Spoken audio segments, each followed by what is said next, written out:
Good afternoon, everybody. My name's Susan O'Malley. I'm a local services manager at the Alzheimer Society, and I am responsible for leading on the Derbyshire Dementia Support Service. I thought it was more important today to actually introduce two of the dementia support workers who work on different projects, but just to give an overview of what that service actually entails. So I'm going to pass you over to Lee first, who will introduce herself, tell you a little bit about what she does and a typical day, and then it'll be moving on to Lisa. So thank you for allowing us this time. Over to you. Thank you, Susan. My name's Lee Griffiths. I work for the Alzheimer Society. That's a sort of misnomer because we do so much more than Alzheimer's. We do memory loss. We work with people from pre-diagnosis to end of life. So it's the whole gambit. It isn't just a small facet. So my role, I am a pre-diagnostic support worker. It's a pilot at the moment, but we're hoping that it will be integrated in the wider team. So my role is to, we get referrals in from GPs and hospitals, and anybody that works in a GP practice. My role, when the referral comes through, is to contact the service user. I like to do home visits because you get so much more. You get what is actually happening in the home, and you really can't see that on a phone call. So I like to go and visit people, and I arrange it on a weekly basis. So at the moment, my areas are Derbyshire Dales and South Derbyshire, although we have people in other areas as well. So I go to visit the people in the home. Often they've got what we call carers with them, so it could be husband, wife, it could be a niece, nephew, daughter, and I go there and support them. Often they're very nervous. They are usually, at the moment, they have been referred to the memory assessment service, and there is as you can probably know, there's a big waiting list at the moment. So I go in. A lot of my work is emotional support. They're very frightened. There's a lot of stigma, like Janet was saying, there's a lot of stigma around dementia and about memory loss. So we talk quite openly and candidly. There's a very much a dialogue. It isn't me talking to them and me ticking a checklist. It's a very much a person-centred role, as is Lisa's role as a dementia support worker. So I listen to the issues, the problems, the concerns, and I look at trying to help support the person living with dementia or the memory loss, focus on a really good quality life, independent, and that's what people fear. People fear their independence is going to go, their speech is going to go, and so forth, things like that. So my role is to listen to what they're going to say without interruption, listen to what they really want. A lot of it's just unburdening the fear of having a memory test and a CT head scan and all that's involved. Often they've had phone calls from the doctor, the OT, memory assessment service, and I go in and I'm sort of personal. I'm a person. I have a father that's got vascular dementia, so I've been there. I know how it feels. I don't know everything about them, but I know the fear that surrounds people with a diagnosis, stigma attached to it. So we also talk about finance, we talk about legal matters, we talk about the carer as well, and their carer can be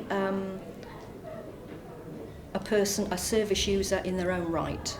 So we can have a person living with dementia or memory loss, and we can have the service user as a carer as well. And we have lots of services and organisations that we can refer on to. So, and that's what I do. Excuse me. So, I'm Lisa. I'm a dementia support worker. When I started the job 4 years ago, I thought it was a bit of an anomaly. No, I can't even say it. Anomaly, there you go. I'm covered in tattoos. I'm from North Yorkshire. I'm not from Derbyshire, sorry. I like football, I like beer, I'm not going to lie. But I think those things I have utilised to tap into what my service users love, and it's gone off big time. So when I started 4 years ago, I was not this cocky. I was not all about myself and being like dementia champion, come and see me. My nana was diagnosed with dementia about 11 years ago, maybe probably longer, and she died in 2018. When she was diagnosed, we had no idea what dementia was. I mean, you're talking a decade ago. So we looked at her and were like, Nana, what's up with you?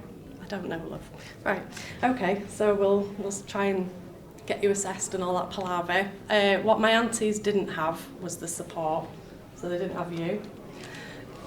But they didn't have the support. They had no idea. My nana basically had dementia, and then the next minute she was in a care home. So the move from living at home to a care home was so fast.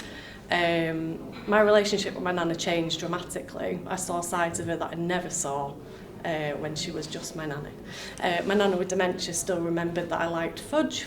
Awesome. My nana with dementia danced.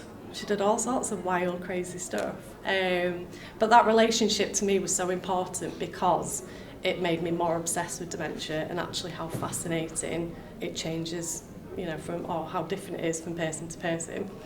So in my role, I pretty much do what Lee does.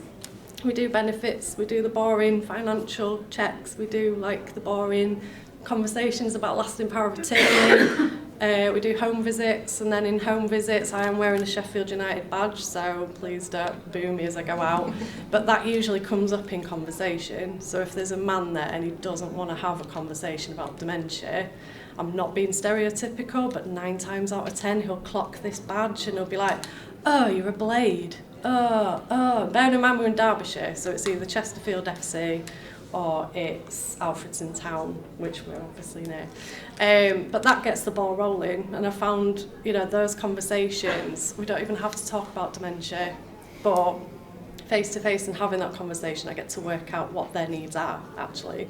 I get to work out what they love, what they want to continue doing, what they actually find makes their day better. So, just as a very brief example, and I'm showing off again, I've worked with Chesterfield FC, I've worked with Sheffield United, thank God.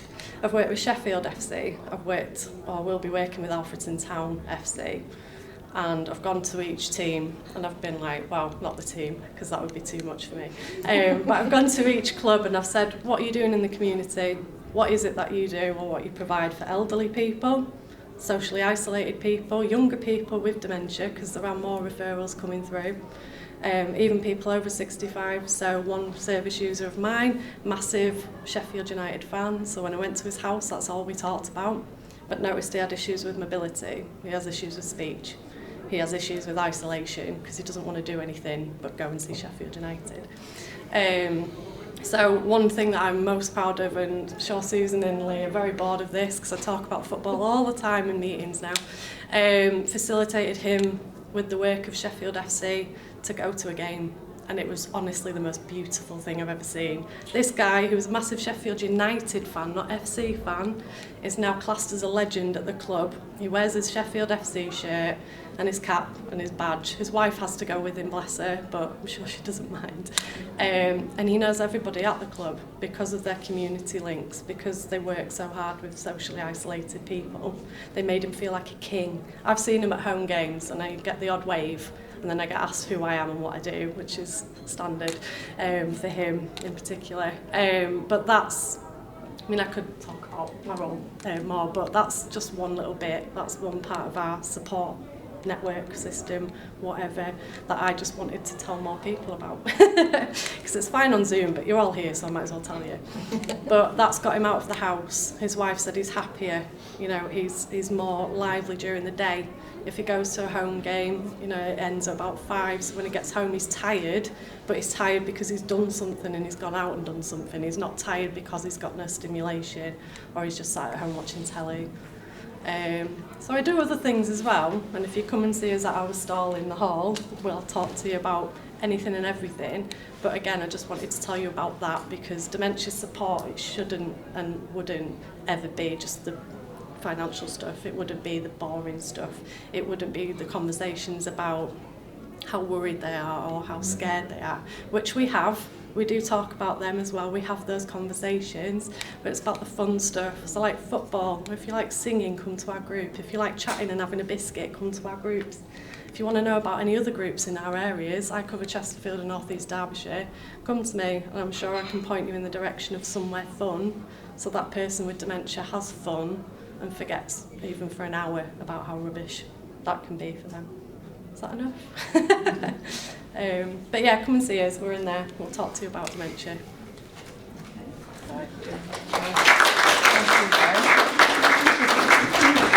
I'll stand back up again, just in case there's any questions, but I could have stood here and talked about what I do in my day, which probably isn't dissimilar to a lot of other people that are leading on services. But what that doesn't get across is the impact it can have on somebody, the difference, you know, that the support has on getting somebody that was once socially isolated out back in the community, doing something that they loved, even for a football club that they don't actually support. And I know that speaks volumes because I've got a football mad husband, so I can't even imagine that he would ever sit and support another football club. But, you know, over to you if you've got any questions for us.